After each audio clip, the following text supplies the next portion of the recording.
江永さん50代女性です。妹の会話が漫画口調で嫌です。私も妹もいわゆるアニメオタク。私は現在50歳でイラストレーター。妹は48歳で会社員をしています。壁から半分顔を出して、じーっていうふうに口で言ったり、顔を背けるときにも、ふんっていうふうに擬音を出したりですね。笑うときは、クスクスというそうです。はははとか、文字を読むように笑うと。いきなり、ほっぺたを叩かれ、虫が止まっていたからっていうふうに言ったりですね。いきなりえいと突き飛ばすなど、妹は漫画の表現を実際にします。48にもなってですね。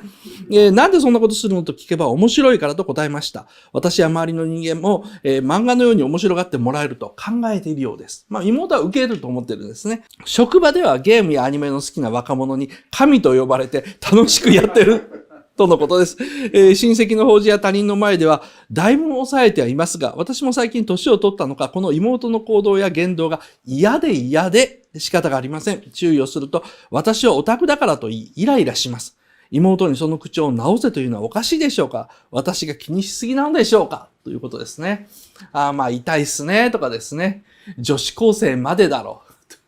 もうその年ではとか、天寺に放り込むとか、みんな勝手なこと書いてるな。こういうふうなものを書いたときに、どこの部分を気にするのか、僕にしてみれば、例えば最後に私が気にしすぎなのでしょうかとか、口調を直せというのはおかしいでしょうかっていうふうに書いてるので、そういう部分に引っかかっちゃうんですけども、前にですね、朝日新聞の人生相談の担当してたんですよね。で、3年ぐらい前に辞めたんですけども、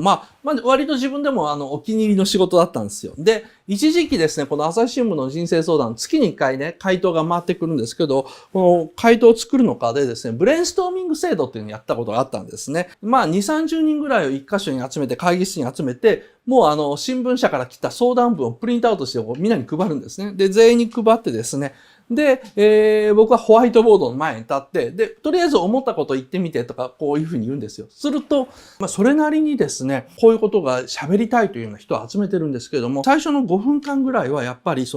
第一印象っていうのかな。まず、こういうふうにしたらいいのってみんないきなり回答から入るんですね。答えを言っちゃうんですよ。こうすればいいと思う、こうすればいいと思う。こんな風に言ってやればいいっていう風に言うんですけども、2、30人が全員自分なりの答えだと思うんですけども、3、4種類ぐらい出るとね、パターン尽きちゃうんですよね。例えば、そんなの気にしなければいいんだよとか、あと、ガンと言ってやれというのは言い方が違えど、2、30人集まってもですね、せいぜいパターン4種類か5種類ぐらいなんですよ。ホワイトボードに僕それを書いていくんですけども、このパターンが尽きた頃から第2段階に入っていくんですね。そもそもこの人は何を聞きたくて新聞に質問してきたんだろう。この場合で言うとですね、この江永さんは、そもそもこの人は僕に何が聞きたくて、お便りフォームを寄せてきたんだろう。なんかね、考え出すのって、ある程度、他の人の意見っていうのが出てきて、それを自分も聞いて一回落ち着いてからなんですね。ホワイトボードに書き出しましたよ。多分だから今だったらこれだったらほっといてもいいんじゃないかとか、48で痛い。48で痛いですねだったら回答にならないので、じゃあどうすべきなのかってい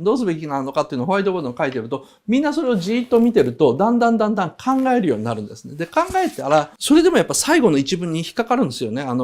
妹にその口調を直せというのはおかしいでしょうか？私が気にしすぎなのでしょうか？質問の人も、この回答を望んでるわけではないですよ。私がおかしいのですかって言ったらおかしいですよっていう返答を望んでるわけではないんですよ。やっぱり妹変ですよねとか、あと周り会社でなんかそれなりにやってるみたいだけども、私がこれにイライラするっていうのは別に変なことじゃないですよねって確認のための疑問であって、この部分にやっぱり答えても割としょうがないと思うんですよね。気にしすぎだよ、気にすんなで相談者を納得する答えになるはずないんですけども、なんでこんな質問文で締めくくるんだろうということを2、30人みんなで一斉に考えるわけですね。で、その次のステップで、現実的な問題点の掘り出しっていうのをすると。例えば親戚の前ではそれしないわけですね。抑えてるから、実はこの妹さん48歳といえども、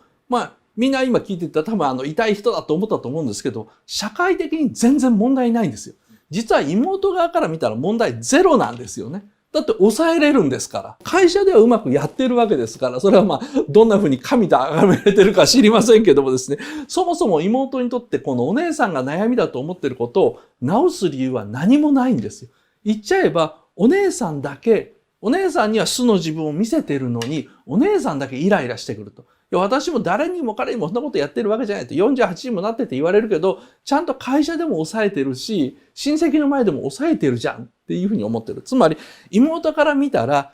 なんかトラブルの原因はお姉さんなんですね。怒りっぽいお姉さんなんですよ。相談してる人から見たら、妹に問題があるというふうに見えるじゃん。双方、その姉に問題がある、妹に問題があるというふうに見えているところが、このトラブルの原因であってですね。なので、答えとしてはもう別居しかないんですよ、僕が思うに。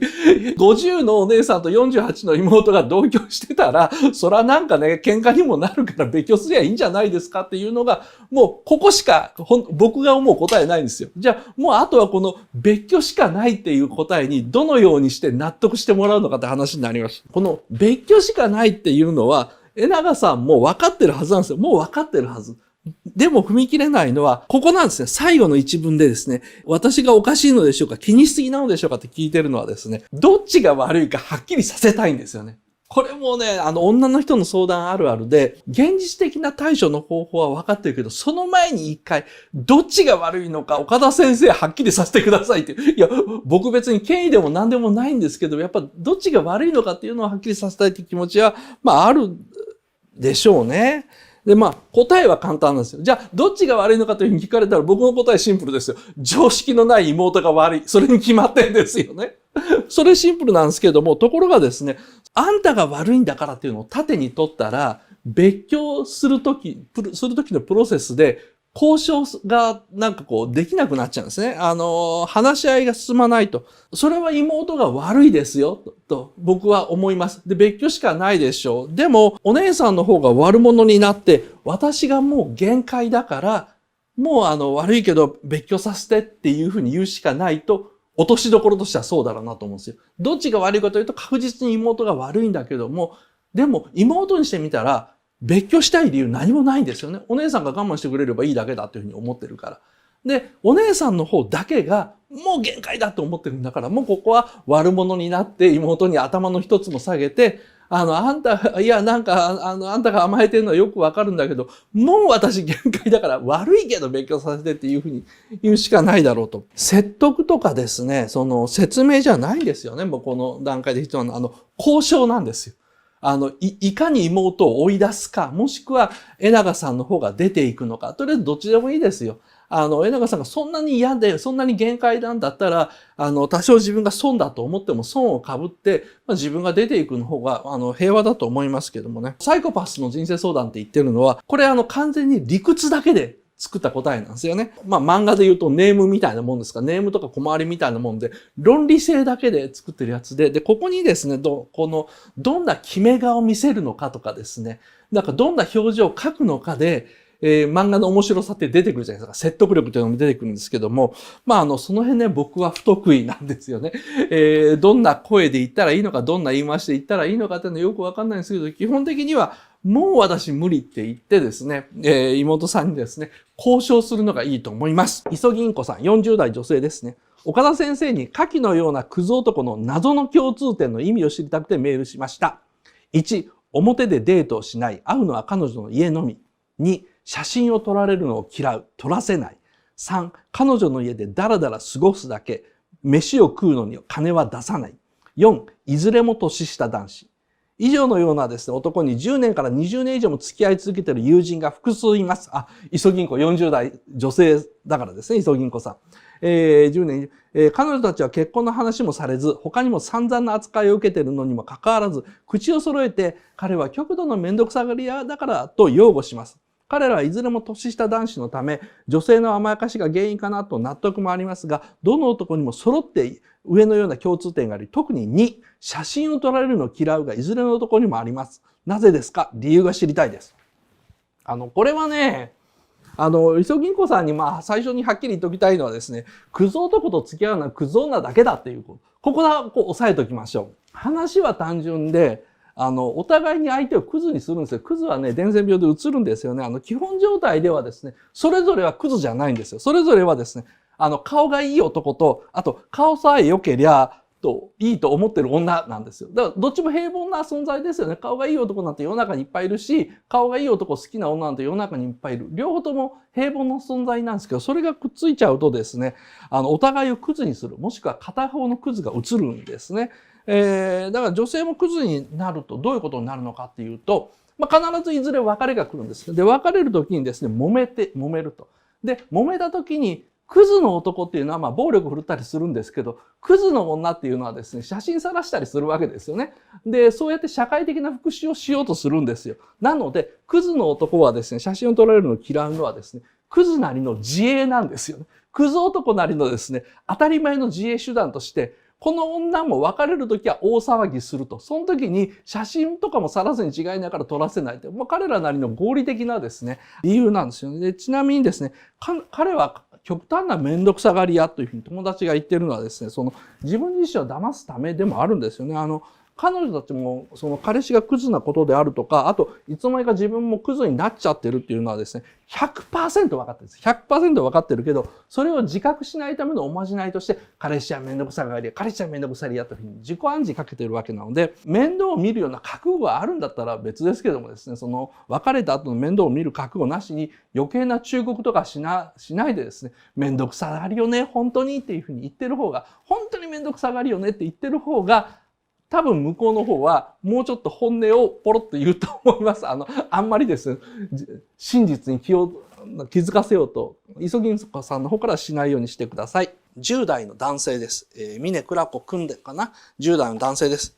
人から忘れられるのが怖くてなりません。先日、中学の時好きだった女の子と1年ぶりに会い、半日一緒に遊んだ後、新エヴァを見たらすごく苦しくなって泣いてしまいました。その1年ぶりに会った女の子は僕に対する距離感、名古屋弁から京都言葉に、なんと彼氏までできて、1年の中で僕の好きという気持ちは変わらないのに、彼女は変わってしまいました。そう思うと僕自身の存在の中で1年、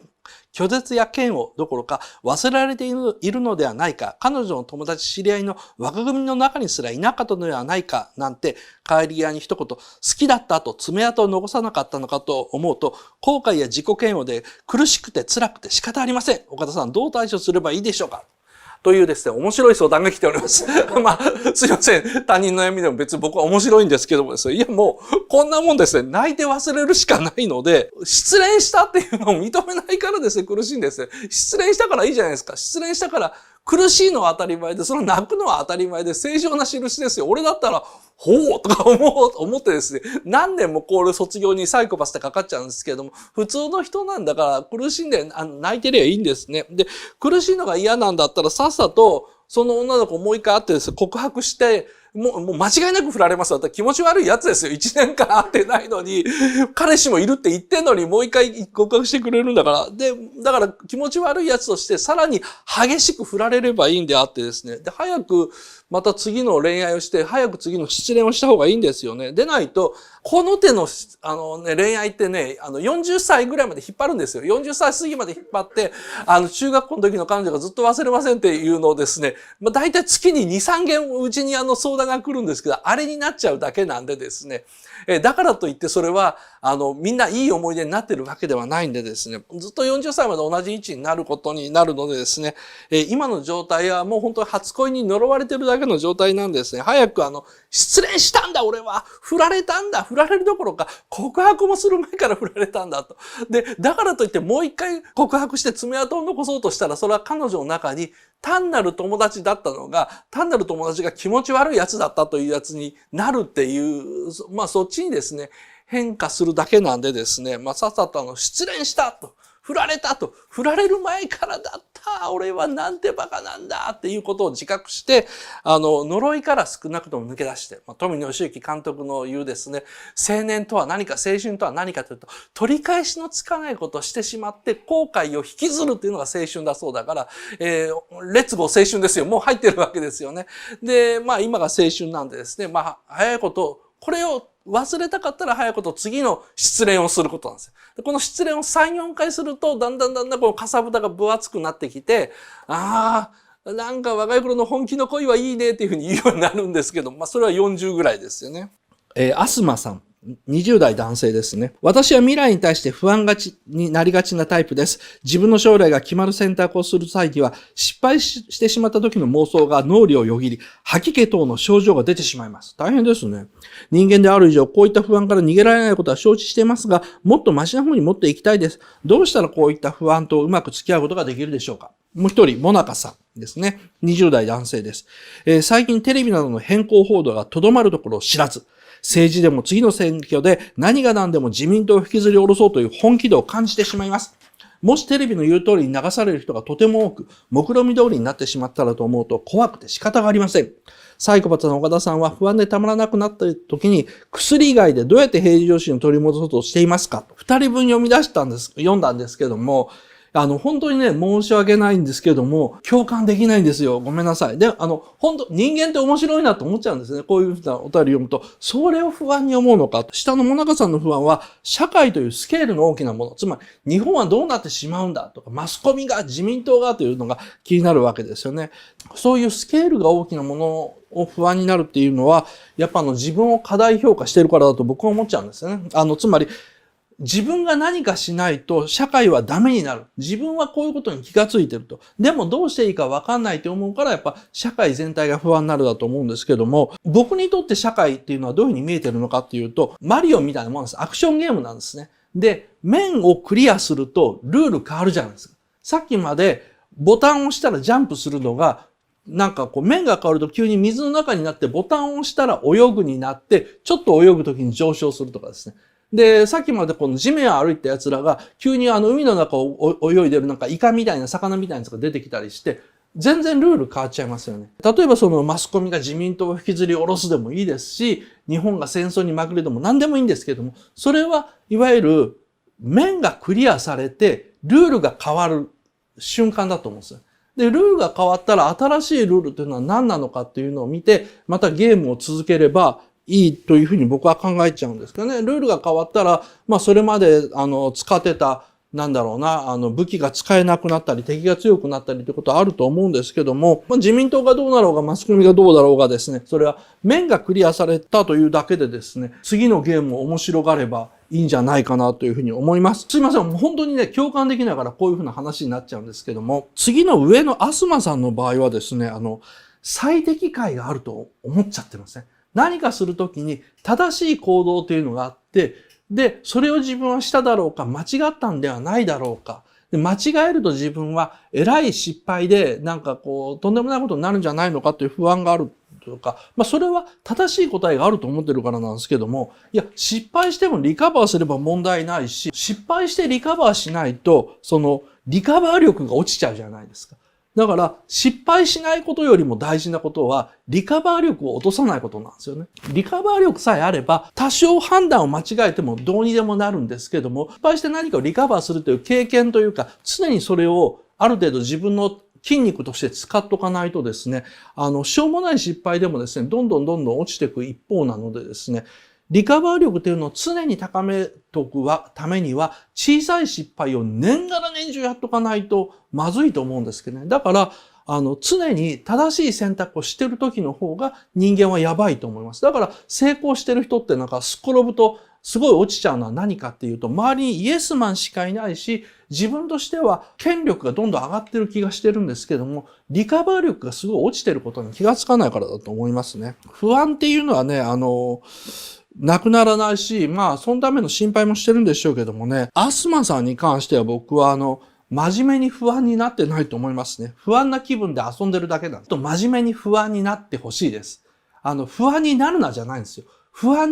が足りてないんですよ。ちゃんと不安にはまって、真剣に不安になると、じゃあそういう場合どうするだろうってリカバーを考えるから、それをやった方がいいですよ。下手に不安から逃れようとしたりして、不安になって俺ってダメだって思っちゃうんでしょうけども、不安が足りてないと思います。都内の製本会社に勤めている35歳女性、実家暮らしです。35歳この年になって初めて一人暮らしをしたいと考えるようになりました。おめでとうございます。自分自身に向き合う時間、自分の体や気持ちのケアをする時間、この重要性を覚えて、親の存在を意識せざるを得ない環境ではなくて、難しい言い方ですけど、親を意識しないで済んで、自分を解放できる一人の環境を必要としてです。ただ、年を取った両親の貯蓄は全くありません。私自身の貯蓄もほぼないに等しい。一人暮らし貯金は今貯めてる最中です。兄がいます。兄はいますけども結婚して家庭があるため当てにはしないようにしています。自分一人なら何とでもと思うのですが、両親の今後を考えると不安や心配が多く、家を出るべきではないのかと悩みます。このまま一人暮らしをする方向へ進めていって良いものでしょうか。悩みにはですね、タイミングというのがあってですね、今悩むべきか、来年悩むべきか、もっと前に悩んで決めとくべきだったんだけど、もう遅いかとかですね。実はタイミングが半分以上なんですね。で、マキロンさんはですね、これいろいろ書いてるんですけども、貯金なくて一人暮らし資金は貯めてる最中なんですね。で、多分、貯めるのが辛くなってるからこんなこと考えてるだけなんですよ。貯めてから悩みましょう。親を捨てていいんだろうかとか。でも自分は自立もしたい。兄に頼ってはいけない。でも親の将来心配っていうのは30万ですね。まあ大体一人暮らしですから最低でも30万ぐらいでしょ。30万貯めてから考えてください。で、30万貯めるまでにこんなことが気になったら、それは30万という貯金が辛い逃避なだけなのでですね、必要な金額が貯まるまでの悩みっていうのはですね、時間の無駄だしですね、僕はこういうのをですね、オナニーと呼んでます。悩み好きな人がですね、悩めるネタないかな、今日も悩めるネタないかな、親を捨てていいんだろうかっていうふうにですね、この順番で人間の心っていうのは作動しますからですね、こんなですね、金が貯まるだって金が貯まんなかったら一人暮らしできないんですから、考える必要ないでしょ。金が貯まる前に考え出すということは悩み好きだということですね。まあ悩み好きなんだったらそれは止めませんからですね、存分に毎晩悩みオナニーを楽しんでください。壁外の雪原さん、20代男性。私は障害者手帳を持った社会のお荷物のアスペです。高学歴のくせに職場では無能で上司や先輩に毎日怒られています。感覚過敏で疲れやすかったり改善の努力虚しくミスや会話中のどもりが多く完全に無能です。ここを辞めても他に就職先や信頼できる支援機関、家族、友達がなく、将来に絶望と自殺願望しかありえません。先日世の中の捉え方やリカバリーの話などをお聞きしましたが、この僕のゼミですね。私には参考になりませんでした。何か厳しい内容でも良いので助言をお願いします。もしこの内容をサイコパスの人生相談で紹介したら、発達障害で悩んでいる多くの視聴者を新たに獲得できるかもしれません。本当に切羽詰まってます。助けてください。ということなんですけども、まあまずはこのアスペですって書いてるんですけど、アスペって僕何かよくわかんなかったから、ネットで調べちゃいましたよ。で、こういうですね、なんでしょうね、省略語っていうかですね、自分の状態っていうのをなんかシンプルな略語で言って、っていうのが、まあね、オタクっぽいって言うんでしょうかね。とりあえず切羽詰まってようが、助けられませんよ。それは他人が自分を助けてくれるわけがないのでですね、発達障害に悩んでいる多くの視聴者を新たに獲得できるかもと言ってるんですけども、こういうしょうもない利益誘導で人を動かそうとする、その性格の方がね、僕問題じゃないかと思うんですけども、で、助言なんですけどもですね、厳しいこと書いてもいいって書いてるんで言いますけども、絶望と自殺願望しかないっていうのは嘘ですよね。確認しますけど嘘ですよね。なんでかというと、自殺願望というのは何かっていうと、決して自分は本当は自殺しないかと知ってるから安心して楽しめる自虐オナニーなわけじゃないですか。だから自殺願望という言葉は自殺しないからあるわけですね。自殺するかももうそれしかないんだという自虐オナニーが楽しくてしょうがない。自虐オナニーは否定しません。世の中それで救われてる人いっぱいいるし、実は人間の3分の1から4分の1ぐらいは自虐オナニーするっていうのを僕も分かっているので否定しないんですけども、壁外の雪原さんが絶望しかないんだって言うんだったら、それはオナニーのしすぎなんですよ。本当にオナニー中毒になってるんですよね。絶望してる暇があるんだったらですね、ちょっと周り見た方がいいと思うんですけども、もし壁外の雪原さんが言ってる通り、本当に無能でダメなんだって。で、上司には叱られるってことはクビになってないわけじゃないじゃないですか。で、その他に、信頼、家族、友人がなくっていうふうに言ってるんですよ。ここをやめたらもうダメだってことは、今の会社にはあるわけですよね。今の会社には居場所があって、毎日叱られてることだけが嫌なだけであってですね、毎日叱られて嫌だっていうのをですね、上に、隠して、上に足してるから、いろいろごちゃごちゃ書くわけなんですよね。で、雪原さんが自分が言う通り、さっきも言ったように無能なんだったらですね、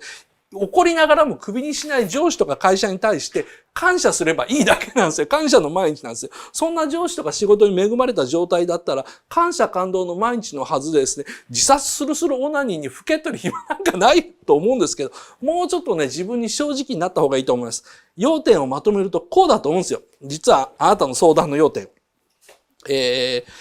学歴が高い自分を怒る上司がムカつきますと。でも仕事できないのは事実なので自分にも腹が立ちます。せめて死にたいオナニー、死ぬオナニーで毎日暮らしてるけど、これ将来が見えなくてしんどいですってことだと思うんですよね。じゃあ簡単でですね、学歴が高いを忘れればいいんですよ。仕事はできるようにならないんですよ。仕事はできないって自分でも言ってて、毎日怒られてるんだから、これはもう考え方が何しようが何しようが自分が仕事できないという事実は絶対に変わらないんでですね、怒られることが当たり前。その時に学歴が高いのにとかですね、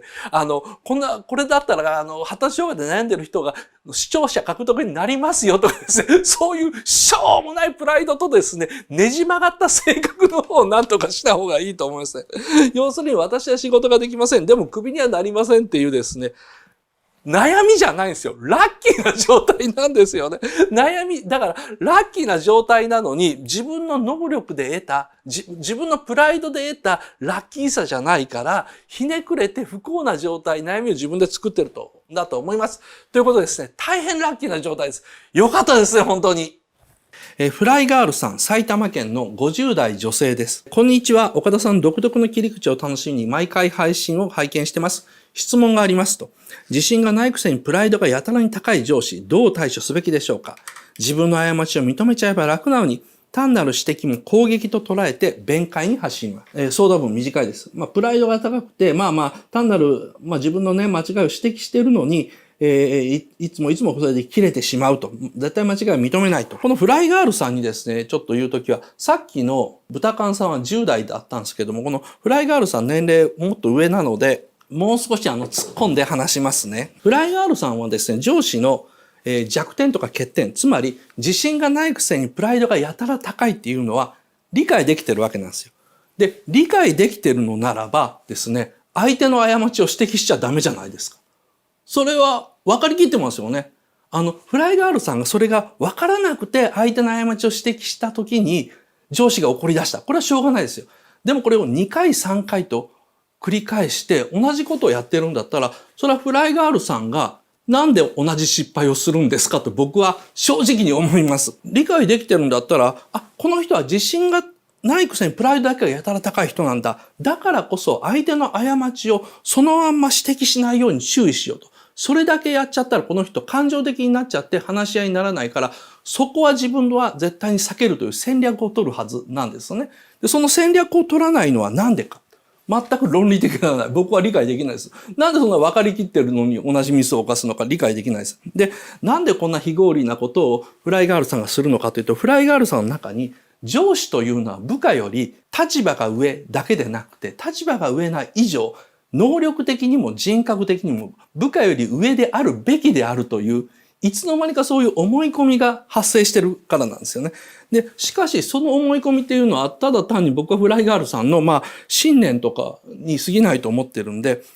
だって信念に過ぎないですよ。だってその上司はその欠点を直さずにその会社の中で上司として存在できるわけですから、本来はこれフライガールさんの個人的な信念、もちろんそれには共感する人もいっぱいいますし、共感できる部分もいっぱいあるんですけど、実は個人的に世の中はそうあればいいのにっていう程度の信念でしかないんですよ。ではどうすべきかと。答えは簡単で、以後は絶対に間違いを指摘しないことなんですよね。上司の間違いを指摘するんじゃなくて、問題を指摘して問題の解決法を提案するので一緒にやればいいんですよ。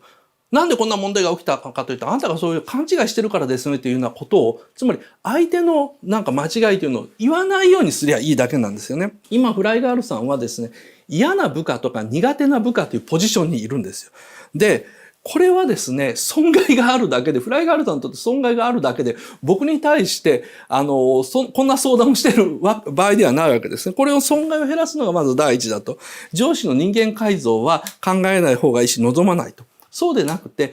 フライガールさんが苦手な部下や、嫌な部下というポジションから逃れて自分の味方だというふうに思ってくれば、上司の対応も自然と変わってくると僕は思うんですけども、単に相手の欠点を相手に自覚させて、で、相手に自己改造を求めるのはですね、僕は手抜きであると思いますし、フライガールさんの単なる自己満足だと思います。申し訳ないです。これもですね、プロセスを話します。こういうふうに思ったプロセスですね。まずですね、この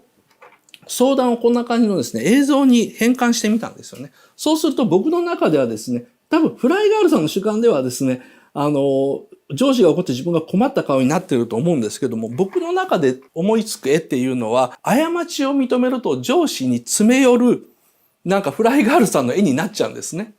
だって過ちを認めてくれませんっていうふうに言うんですから、過ちを認めさせようとしたわけだろうなと思うんですよ。3番目、これはトラブルであって、トラブルというのは双方に原因があると。人間関係のトラブルというのは大体において上司と部下、どっちにも原因があると。で、上司側の原因は、4番目ですね。上司側の原因は自信がないくせにプライドがやたら高い。これもフライガールさんの指摘する通りでしょう。5番目、部下側の原因はですね、話し方が下手なくせに欠点を指摘したがるなんですよ。フライガールさん側のですね、原因はですね、何でも相手の欠点を言って、足りない部分を言って、こういうふうに直せばいいんじゃないですかと指摘すりゃいいと思っている。つまり、話し方はよく分かってない。50ぐらいまで生きてて何なんだお前っていうことですね。相談してるフライガールさんは部下であって上司ではない。つまり、上司の欠点ってのを無視して部下の話し方が下手なのに相手の欠点を指摘したがるだけを考えればいいと思います。この傾向はですね、指令型特有なんですよ。さっきのこの説明したですね、左側はですね、効率性や具体性が大事で、基本的に合理的なのが指令型と法則型です。それに対して情緒的なのが注目型と理想型というふうに考えてください。上半分はですね、人間関係とかですね、他人っていうのを大事にしている。下半分は事実とかですね、もしくは自分の心の中の理想とかを大事にしているというですね。上半分は僕は外交的と呼んでて、下半分は内向的と呼んでいます。左半分を僕は抽象的と呼んでてですね、右半分をですね、具体的というふうに呼んでるんですけども、指令型のポジションなんですね。で、指令型っていうのは、この外交的で合理的なもんですからですね、合理的に振る舞わない人が理解できないんですね。だから上司に対しても多分悪意ないんですよ。フライガールさんさっきからの僕の話を見て、いや違うと、そうじゃないと、私は別に上司のことが嫌いでも何でもないと思ってると思うんですけど、それは分かってるんです。そうじゃなくて、合理的に振る舞わない人間が理解できないのでですね、過ちはさっさと認めてしまえば、自分自身がもっと上に行けるというふうに考えてると思うんですよ。でも、そんなことはないわけですね。僕はフライガールさんにですね、割ときつい言い方してるのはなんでかというと、フライガールさんはですね、指令型だから僕の今話したようなきつい言い方であっても受け入れられるんですよ。なんでかというと、それを受け入れると自分の能力が上がるとか、自分にはまだ向上の余地があるというふうに分かるから、さっさと受け入れられるんですよ。この割り切りの凄さっていうのがこの指令型であり、指令型の能力の高さの秘密なんですけども、理想型と逆なんですよね。これそれぞれの対抗位置にいる人はですね、反対側の人のことが全く理解できない。対角線の法則っていうのはちょっと後で説明しますけどもですね、理想型っていうのは全く逆で、具体的に説明されればされるほど追い込まれてしまうんですね。なんでかというと、自分の中の感情とか理想とか信念というものがやっぱり具体例によってはなかなか脅かされない。それで動かないからです。そうではなくて、本当に自分が尊敬している人の言葉とか、自分自身が気にかけているいつもの考えとかですね、そういうふうな中のちょっとしたワンフレーズとかで自分の世界がガラッと変わっちゃうんですよ。全然違う。信念によって変わったり、周りの人の評価によって変わったり、周りの人、だから自分自身の合理性によって変わったり、潜んでいる法則みたいなものを見つけること、自分で発見することで変わったりするっていう、だから4タイプそれぞれの差っていうのがあるんですけどもですね、僕もフライガールさんにはですね、手心を加えずに話しました。で、最初はですね、上司に対してどういうふうに対すればいいんだろうというふうに対応を考えたんですけども、相手を批判しているので、フライガールさんが相手を批判しているので、対応を考えても無駄だと思ってですね、この発想である限りは、フライガールさんは楽になれないんですよね。で、原因も対処法も多分僕に言われなくてもね、自分の話し方考えりゃいいんだなというふうに思ってたと思うんですけども、なんでフライガールさんが僕に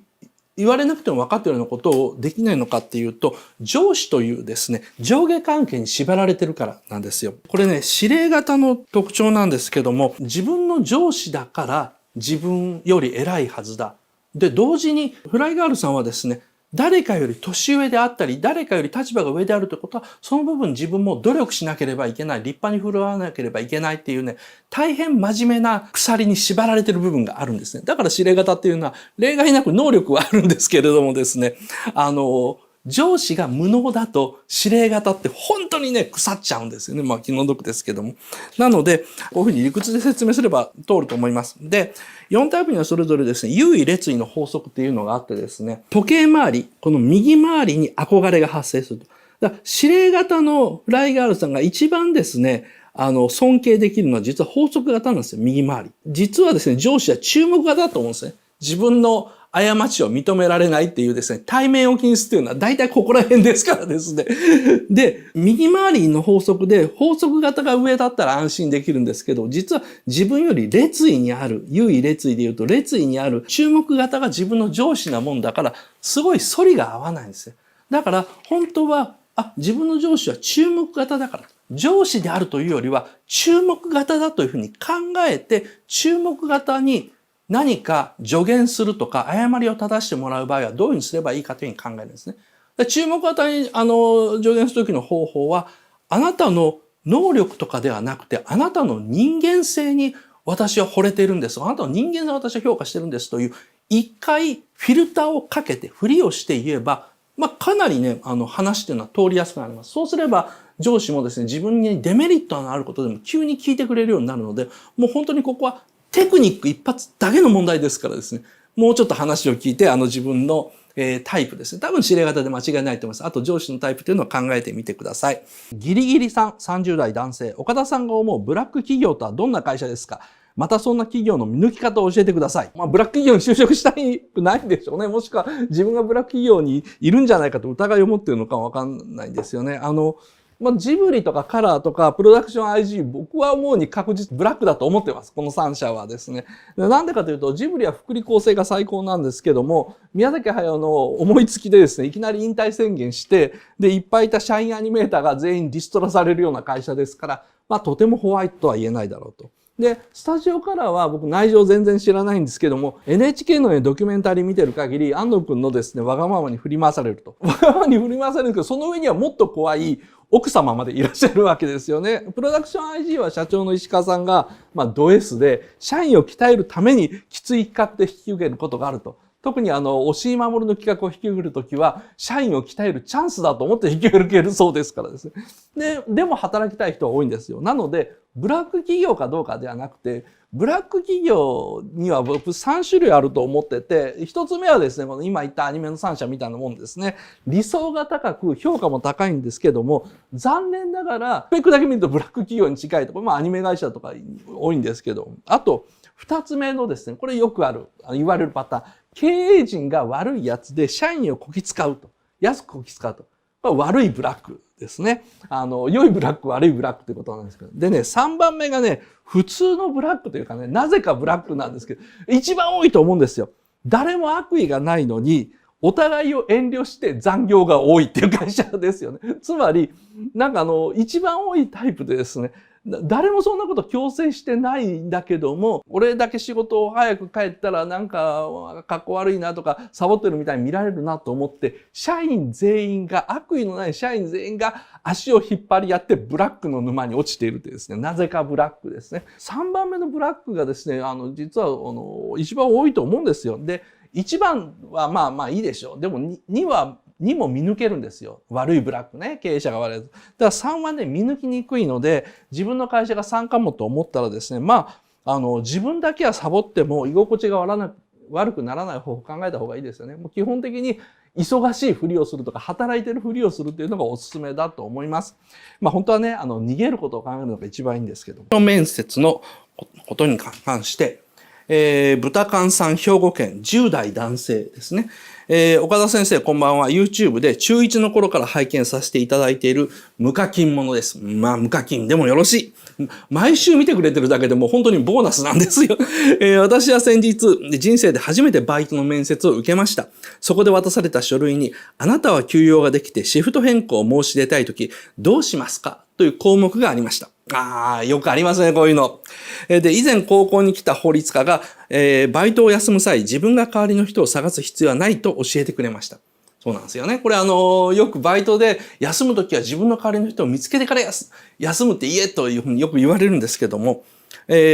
高校に来た法律の専門家はそういうふうに教えてくれたので、なので私は申し訳なさそうに電話をかけさせていただくと書きました。バイトの時のですね、書類ですね、受付の書類にですね。で、結果は不採用。不採用なことに文句はないのですが、この場合はどう答えるのが正解だったのでしょうか。バイトが決まり、給料が入ったら、YouTube の方で岡田敏夫ゼミに入会させていただこうと思います。わざわざありがとうございます。シンプルに答えだけ言うと、自分の代わりになる人を探して、それから連絡しますっていうので、いいんですよ。これ僕の考えですね。で、実際はどうかっていうと、バイトが入ってなったかというと、そんなもの、法律家の言う通りです。そんなものを探さずに、いきなり休んで構わないんです。どっちも真実です。代わりの人を探すと答えることが、果たして本当になるのか嘘になるのかっていうのは、その後のバイトしてからですね、自分の気持ちで実は決まるんですね。だからそれを事前に実は保証できないんですよ。バイト先があんまり好きになれなくて、休みますと言ったら怒るようなバイト先だったらさっさと辞めて代わりを探すでいいし、好きになれたら、バイト先のことが好きになれちゃったら人間っていうのは面白いもんで、俺このバイト先が好きだとかお客さんに迷惑かけたくないと思ったら勝手にね、電話かけるわけなんですよ。だから本来それはルール化できるものがないという前提で答えますけども、これもサイコパスっぽい言い方になるんですけども、大事なのはね、まず採用されることなんですよ。で、次に採用されたらその次に自分が働くにふさわしい場所かどうか。採用される前は私はあなたの店に採用されるにふさわしい人間ですっていうふうに言うわけなんですね。しかし採用されちゃった後は店は自分が働くにふさわしい忠誠心を持つにふさわしい場所かどうかっていうのが、その次がですね、問題になってくるわけです。私は今年就職活動をします。面接というものについて2種類、質問させてください。岡田先生は面接をどのように考えてますか？2つ目、面接での勝率ですね。採用の可能率を高めるためにできることはありますか？私が特になるのは2、面接での勝率を上げる方法です。先輩方に伺っても、勝因も敗因もわからないと言われます。巡り合わせの運があり、絶対はないというのはわかるのですが、勝率を高めるためにやれることがあれば、ご教授くださいと。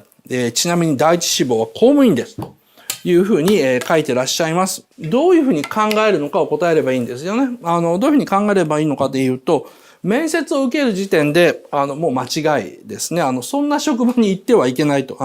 面接に行くということは人に自分の運命を任せるということですよね。で、そういうふうな人に自分の運命を任せるということではもうイコールもう運次第なんですね。だから、先輩が言う通り運が全てなのでですね、自分の運に自信がないんだったら、運より上位の縁っていうのを使うしかないんですね。大体仕事というのは上から言って自立、縁、キャリア、運の順番で作動するんですよ。一番いいのは自立ですね。つまり、いや、人に雇われるよ。俺自分で働くよというのが自立です。これが一番強い。全部自分で決めれるから。その下に縁っていうのがあって、いやいや、俺にはこういうコネがあるよ。親がこんな仕事してるよっていうですね、これ縁があると。その下にキャリアっていうのがあって、いや、こんな仕事してきました。自分はこんなことできました。売りにできる自分の能力とか実績、キャリア、これ3番目です。で、4番目が運なんですね。で、会社の面接に行こうということはもう自分にはその自立能力もなければ、コネもなければ、キャリアもないから、もう運に従おうということなんで、運に任せるんだったらですね、もう花からですね、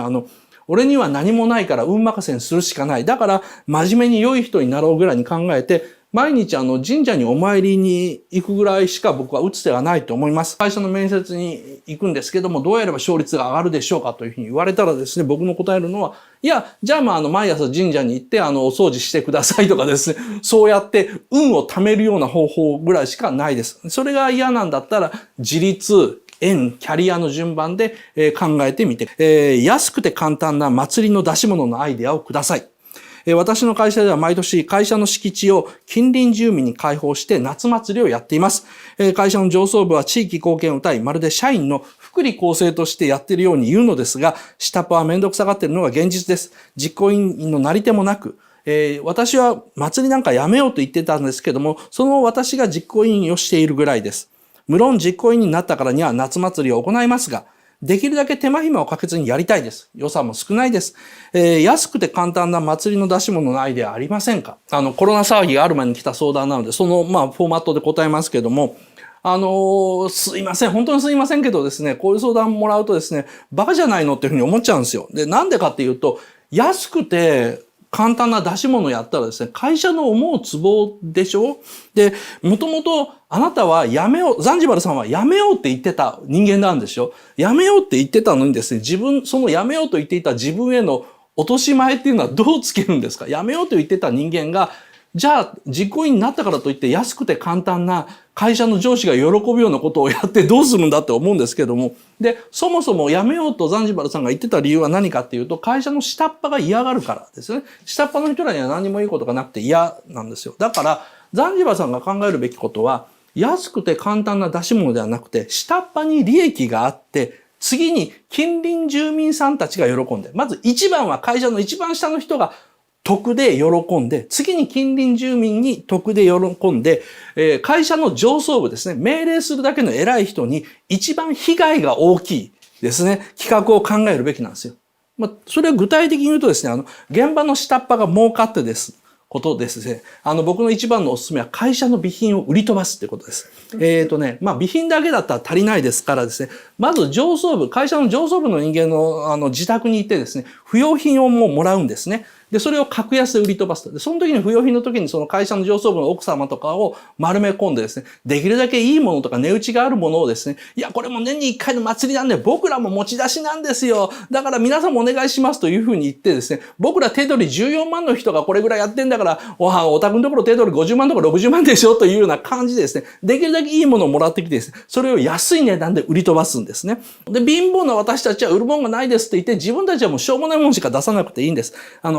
会社の上層部のですね、家からは金目のものを略奪してですね、で、会社の備品もとりあえず売れるものは全部売っちゃうわけですね。で、そんなの売れないって言ってもですね、信じてください。5円で売ったら絶対売れます。これね、僕がね、昔、大阪にいた時にですね、昭和40年代にですね、そういうですね、業者がいたんですね。つまり、閉店業者なんですけども、店とかを閉店するときにですね、すべて5円で売ってみたらいいと。そうすると値段をつけるコストもかからないし、全部5円だって言うと人が来ると。で、すべてそれで面白いもので5円だったらいらないものもみんな買ってってくれるから、結局ゴミを捨てるより全部5円ですっていうふうに言ったら、すべて売れてしまうという業者があってですね、それが大阪中もあったんですけど、結構それ本当に売れてたんですね。すべてこれ5円で売ってですね、現金化して、で、現金化した売り上げはもう景気よく、会社の下っ端の皆さんのですね、打ち上げの飲み会に使っていいと思います。これを、2年続ければ、上層部はですね、イベントをやめようというふうに言い出しますからですね、1年間わかんないですけど、最低でも2年続ければ、上層部やめようと言いますので、とりあえず、この考え方というか、このアイデアだけでなくて、基本のポイントは、会社の上層部が一番被害があって、会社の一番下っ端、自分たちに最も利益があるような企画を考えればいいんですよね。で、ザンジバルさんはついつい会社の上層部が何とか許してくれて、自分たちの頑張り次第で近所の人が喜ぶようなものを考えちゃう。だから簡単でなんか楽な催し物というふうに考えちゃうんですけど、それ逆なんですよね。そっちじゃなくて、自分たちに利益があることを考えてください。園さん、30代後半、2児の父、3人目計画中です。現在、先生術について意見を伺いたく初めて投稿させていただきました。今回だ。私は義母、義理のお母さんと妻が三名学という先生術に傾倒しており、私もだんだんこれにはまりそうなのです。義母は三名学に関する本を何冊も読み、独学で研究。今では親戚や知人が相談に来るほど。具体的には、天中殺だから新しいことを始めるな。この子は強い星の子だからスポーツをやると成功する。どっちどっちの方向へ引っ越すといいといったもので、私の家族はなるべくこれに従うようにしています。すべてを信じているわけではありませんが、占いによって思考や行動が制限され、様々な物事の整理がつきやすくなり、結果として大きな災いを免れている気がします。信じてますね。すべてを信じているわけで、信じてるんでいいんです。さらには三名学を知るほどに、その緻密さと壮大さに、この世は誰かが作ったものではないかという考えさえ浮かんできました。岡田先生はどこまで占いを信じますか？今皆さんが今コメントで書いてることが、僕がさっきの話したやつで言うと、ホワイトボードに書くことなんです。ホワイトボードにバーッと書くと、気持ちよくわかります。占いを信じてるやつっていうのをどういうふうに思うのかと、占いっていうのはそのものをどういうふうに思うのかっていうのは、やっぱね、それなりの意見があると。あとは、なんでよりによって岡田敏夫に聞くんだと。結論から先に言うと僕は、すべての占いはデタラメだと思ってます。すべての占いは出任せだと思います。すべての占いは全く信用できないと思ってます。でも、占い師は信じられると思ってるんですよ。ちょっとね、矛盾するんですけども、占いは信じられないけれども、占い師は信じられると僕は思ってるんですね。で、それは理由言います。スター・ウォーズでですね、スター・ウォーズの第2作の、なんでここからスター・ウォーズの話になるんだろう。スター・ウォーズの第2作の帝国の逆襲っていうのがですね、公開された時、1980年代の前半ですね。70年代、1970年代だまだ。その時にですね、ヨーダというキャラクターが出てきたんですよ。で、ケナー社からですね、占いヨーダっておもちゃが出てきたんですね。で、僕その時にそれ初めて見た時にすごい欲しかったんですけども、他の古いおもちゃ屋さんみたいなところ、この間行ってみたら、16,000円ぐらいするんですよね。で、高えなと思ってメルカリで見たら、メルカリでも13,000円ぐらいするんですよ。で、これはちょっと手出ないなと思ったけど、占いようだってどんなのかっていうと、これぐらいの人形なんですよ。裏返すと、逆さまにすると、その足の裏のところに、透明なアクリルの板があって、中が見えるんですよ。で、中は、黒い液体が入ってるんですね。多分濃いめのシロップだと思います。つまり、不透明な液体が入ってて、で、その中にサイコロが入ってるんですよ。サイコロといっても、八面体ぐらいかな。八面体のサイコロぐらい入ってて、逆さまにするとそのサイコロがゆっくりと浮いてきて、どれかの面を見せるわけですね。その面に書いてあることが読めると。で、その面にはですね、お前はまだ準備ができておらん。ダメじゃとかですね。信じておるなら良い。やってよしとかですね。そういう何とでも言えそうなことが書いてるんですよ。8個の回答がですね。で、それを見てですね、占いようだですから、何かあった時にそれを見てですね、その通りに決めることもできるし、なるほどなと、おみくじみたいなもんですね。実はね、これね、こういうものでも役に立つんですよ。何か悩んだ時に、こうひっくり返してきて、なんでヨーダはダメだと、ダメって言ってるんだろうかと。準備ができとらんって言われたら、どんな準備ができとらんなのかと。真面目に考えれば、それなりに自分の中に何か回答を引っ張り出すことはできるんですね。でその意味において僕は、占いはすべてインチキだけども、操る占い師によってなんぼでも面白くなるというふうに思ってるんですよ。園さんはですね、僕悪いけど、ちょっと頭悪いなと思っちゃうのはですね、三名学がすごいんじゃないんですよ。三名学はデタラメでインチキなんですよ。お母さんすごいんですよ。お母さんは、だって独学で占いの勉強しただけで、知人が相談に来るんでしょ？お母さんすごいんですよ。だから、占いようだやってるだけなんですよ、お母さんも。多分本人は本気で信じてると思いますよ。園さんも信じてると思うんですけども、言っちゃえば占いようだのちょっと複雑なやつやってるだけなんですよね。ところが、そっから出てくるお母さんの占いようだを見たときに出てくる回答がすごいわけですよ。多分言い回しになるかわかんないし、あとは来てる人の顔を見てからの判断力とかですね、もしくは自分の人生経験とかっていうのを照らし合わせてるお母さんがすごいんですよ。だからお母さんを尊敬すべきなのに、三名学を偉いと思っちゃってるのはまずいと思うんですよね。お母さん独学で三名学勉強したんでしょ？で、独学で本で勉強した人なんて世の中にザラにいるはずで、そんな何千人も何万人もいるような人たちが、だからといって三名学を信じて占いやったからといって知人とかね親戚がどんどん相談に来るはずないじゃないですか。お母さんはすごい才能があるんですよ。でもそれを占いのせいだと思っちゃう。尊敬するポイントがね間違っちゃってるんですね。多分園さんが勉強しても、園さんの奥さんが勉強しても、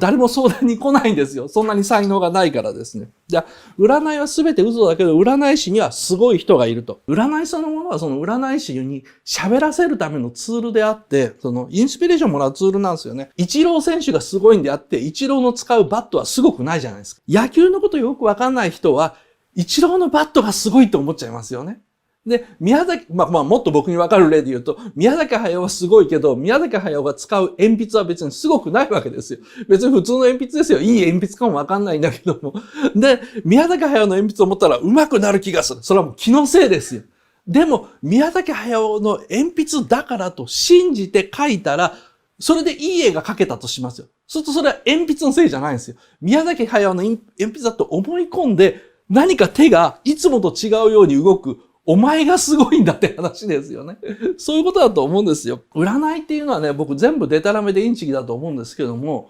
占いより僕は論理の方を、信じるって言い方なんですけど、信じるんですけれども、ところが本屋さんに行ったらですね、論理学の本なんかもうほんのにちょっとしか置いてないというか、駅前の本屋に論理学の本なんか置いてないじゃないですか。でも、どんな時代になっても占いの本だけはもう山のようにあるわけですよね。つまり、世の中で必要とされているものは、現に、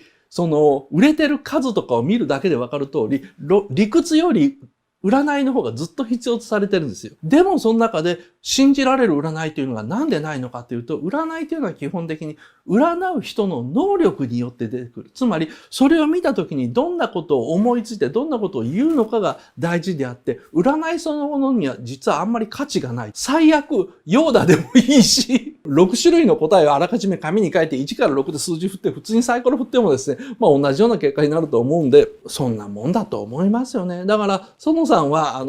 これ以上占いを信じるんではなくて、お母さん面白いなって、俺の義理のお母さんめちゃくちゃ面白いなというふうに思ったらですね、宇宙の真理とかですね、宇宙は誰かが作ったというふうに考えなくても済むんではないかと思います。埼玉県の50代の女性です。私には夢があります。ゴシック建築を再現したマンションを建てて、ゴスロリファッションで生活できる。いわゆるゴスロリマンションになるものがあったらいいな。またはそれを自分で作って運営できたらいいなと考えています。外観はレンガ調で、内装はドア、窓、廊下、階段、絨毯、カーテン、照明を全部ゴシック調で統一。鉄の門を置いて、昼夜の2交代で常駐のセキュリティを置きますと。敷地内には噴水の中庭を設け、庭園であり住民のみならず清掃の方もゴソリルファッションで作業してもらえたら、このような環境で生活できたらどんなに素敵かと夢を見ています。私は50代の女性で独身です。数年前に詐欺に引っかかり、それがきっかけで自己破産してしまいました。体を壊し、その時弁護士さんの勧めで生活保護に入りました。保護から抜け出すべくハローワークに通う毎日。収入は増えません。貯金もできません。よって資産ゼロと。その上で岡田さんご意見を伺いたいです。コネなし、資金なしと。このような状況でも、また私より若い人たちでも可能性はありますか？もし可能ならどんな方法があるのか、また資金はどうやって捻出するのか、クラウドファンディングは利用可能か、またいくらに設定できるのか、不動産の運用に必要な資格と行動とは何でしょうかっていうです。いや、やっぱ僕これ面白かったから、サイコパスの人生相談で選んだんですけども、回答はもちろん僕のサイコパス的な考えで行いますのでですね、まずすいません。なのでですね、詐欺に引っかかり、それがきっかけで自己破産してしまいましたというところで、まずポッて笑っちゃったんですけども、すいません。はい。で、金とかですね、コネとか、関係ないと思うんですよね。自分がやりたいことだから、これ自体、超簡単なんですよ。すごい大きい目標を持ってる人、別にこの人に限らず、大きすぎる目標を持ってる人はですね、みんな同じパターンだと思うので、今から言いますので、自分の問題に引き寄せて考えてみてください。コツっていうのはですね、逆算することです。逆算っていうのは何かっていうと、この人が話したですね、ゴスロリマンション、これは完成形なんですね。で、完成形であってですね、その一つ前の状態、これになる一つ前の世代っていうかですね、ここにやっと行き着いた、じゃあその半年前、1年前はどういう状態だったのかっていうのを逆算するんですね。で、さらにその一つ前っていうのを考えて、どんどん逆算してですね、本当を言えば、現在の自分がやれることとつながれば一番いいんですけども、大体大きすぎる目標というのは中間がつながらないんですよ。完成形があって、この完成形しか考えられない人も多いんですね。例えばアイドルと結婚したいと思っている人は、アイドルと結婚しているゴールの姿だけ考えて、じゃあ結婚している生活の3ヶ月前はどうだったんだろう、半年前はどうだったんだろうというふうに考えられないんですね。で、こう考えられない人っていうのは本当にこれ夢なんですけども、これをですね、その少し前から積んでいって、自分ができることを積み上げていって、で、間に本当にもう、無茶でもいいんですけども、途中ルートを作れると、それは計画って呼ぶんですよ。空想と計画の差はここです。本当に他人から聞いてデタラメでもいいから、ちゃんと自分の今の位置からそのゴールまでの一本の線が作れるかどうかだけなんですね。相手がこうしてくれてとか、偶然こうなってっていうのは、それは空想なんですよ。それはダメです。創造というのは、計画というのは何かというと、自分でできることで組み立てることなんですね。具体的な例で言うと、僕、岡田斗司夫ゼミのですね、博物館作るっていうふうに言ってるんですけど、この博物館も完成像から逆算で考えてるわけですね。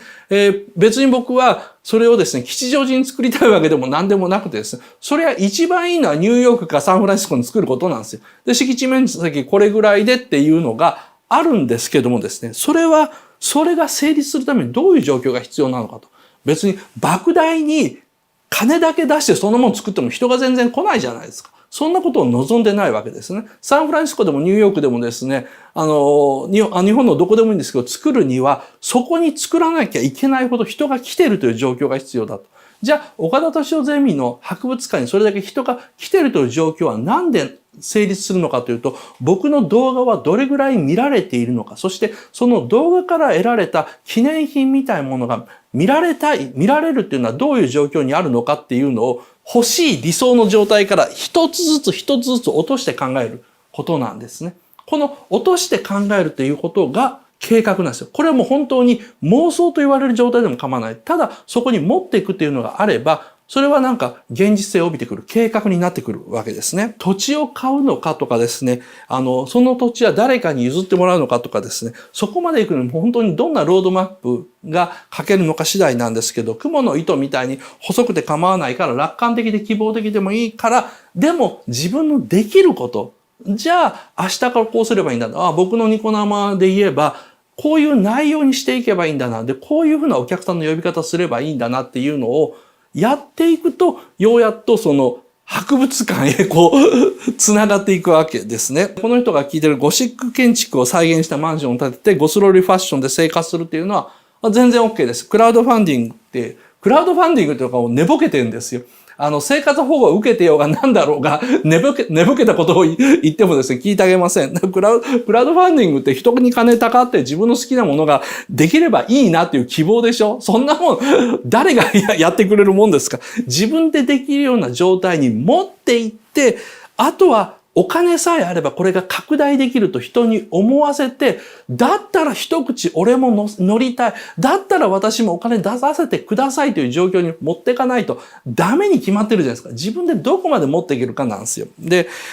つまりもうシンプルに言いますね。第一歩はですね、自分の部屋をゴスロリ部屋に改造してですね、ゴスロリで暮らす、ルームメイトをもう本当に募集することです。自分が50代の女なんだったら、その50代の女でも構いませんよ。その条件だったら、だったら私も60の女なんですけど、ゴスロリの服着たいからありがたいですと思ってる人でもいいんですよ。それをですね、まず、ゴスロリで自分の部屋を統一して、それが誰か一緒に住みたいと思わせること。で、現に住むこと。そういうふうにするとですね、外から何と思われようと、ゴスロリが好きな人にとっては、ある種の、あれって実は案外羨ましいよねという状態ができます。これが第一歩です。で、これが成功したら、私も、似たことやりたいんだけど、あんたみたいな行動力がないから、ちょっとそれ、人からあれこれ言われて恥ずかしいからっていうような、こういうことを言うボンクラですね。こういう人間はボンクラなんですよ。人がやってるのを見て初めて、いいわね、それ私もやりたいと言ってるのボンクラが、いくらでも寄ってきます。本当にやると。で、このいくらでも寄ってくるボンクラどもから金を巻き上げて、彼らにも同じような環境を作ってあげると。もちろん、自分で作れるんだけども、そのボンクラたちが自分でやったらですね、かかる金の3倍ぐらいの金ふっかけて構いません。彼らが自分でやったら、大体こんなもん別に50万ぐらいできるんだったら150万ぐらいですね、請求して構わないんですよ。3倍ぐらいふっかけて、それを資金にしてですね、だんだん拡大して、次はアパートを丸々借りてです、その中でゴスロリファッションで一生暮らしたいと思ってるような、そしてそれは誰かが提供してくれればありがたいなと思っているボンクラをやっぱりいっぱい集めてですね、ゴスロリのアパートですね、中身だけでもゴスロリのアパートを作る。これで全体のロードマップの3分の1ぐらいだと思います。これを積み上げていけばですね、ちゃんとそこのゴールまでできます。ゴールまでできますよね。ゴールまでプランニングできる、計画できるということですね。どこから先どういうふうにやるのかも本当に自分次第なのですね。自分で考えることというよりはですね、自分でやってみることですね。どういうふうにやればお金が集まりますか、クラウドファンディングできますか、どんな資格が必要ですかなんて、そういう眠いことを言ってんじゃなくてですね、さっさと行動するように考えてください。第3軍21対3ですね。50代男性。私は今まで人を愛したことがありません。ですがある時、自分を愛せない者は他人も愛せないというセリフを聞いて、なるほどなと思いました。私は自分が嫌いでした。自分ほど信用できない者はおりません。これはいかんと思い自分を好きになろうとしましたが、無理です。全然いいところが見つかりません。口癖も、もうダメだ、どうしようもないです。どうすれば自分を好きになるでしょう。よくわかんないですけど、自分が嫌いで他人を愛せないのはわかりました。でも、生活する上でそれが別に支障にならないと思うんですけども、哲学的な問題とか、何でしょう。人格形成の問題でどうかっていうのを置いといて、日常生活に不自由ないと思うので、なので、なんでこの人が自分を好きになりたいのかわかんないんですよ。この自分が自身が嫌いだっていうこの突っ張り人生ですか？ヤンキーみたいな人生に疲れたのかなと思うんですけども、僕思うにこの世界で自分を嫌いな人は誰一人いないんですよ。もう人類の歴史上、自分が嫌いな人なんて一人もいなかったというふうに思ってますし、これからも現れないと思ってます。みんな自分が好きなんですよ。自分だけが好きなんですよ。で、自殺する人は自殺するような自分が好きだし、で、同じくですね、あなたも自分のことを信じず嫌っているような自分が好きなんだと。それは大好きなんでしょう、それが。で、それだけ自分のことが好きなんだから、それは人を好きになるわけがないし、俺は自分自身にすら OK を出してないっていうプライドの高さがあるから、それは他人はもっとね、許せるはずがないんですよ。でも、この状態に最初に言ったように、別にどこにも問題ないと思うんですけどね。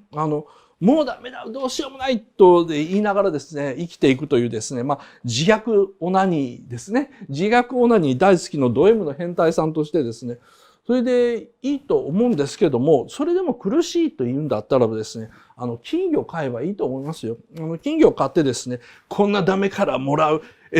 こんなダメな俺から餌をもらうしかないなんて、この魚めって言いながらですね、金魚に餌あげて、蔑みながらですね、金魚の糞を掃除したりしてですね、世話したら、気持ちも変わるかもわかんないので、金魚ぐらいがいいと思います。